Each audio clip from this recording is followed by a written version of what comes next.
Global equity markets were down yesterday, led by the US. Is this a sign of a new trade war between China and the West?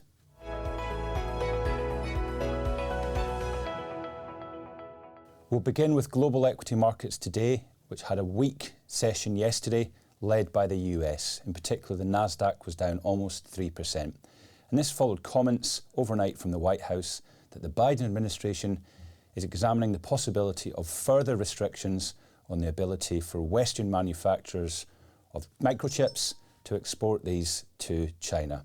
And that's to try and restrict the flow of semiconductors towards Chinese industry.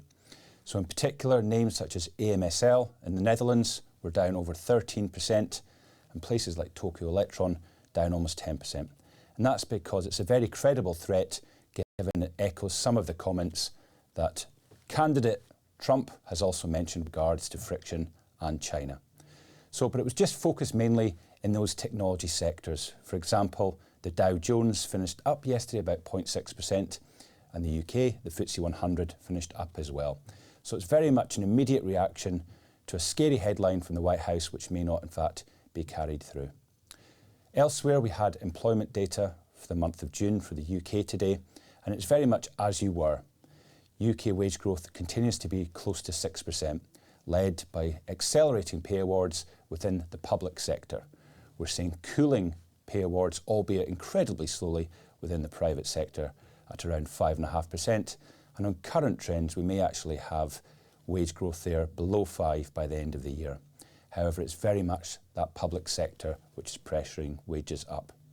Within the actual jobs data, again, there's a lot of noise. We're seeing a decline in those who are employed full-time, but we're seeing a rise in those who are employed part-time. And it's the reverse for those in self-employment. We're seeing an increase in those who classify themselves as full-time self-employed, and a likewise decrease in those who are part-time. So it's very much as you were. The main message here is that the jobs market in the UK does appear to be cooling, but very, very slowly, and is definitely lagging the cooling in the US. Now, taking this all together, it's a bit of a difficult message to manage for the Bank of England. Inflation remains at 2%, as my colleague Chris Leyland pointed out yesterday.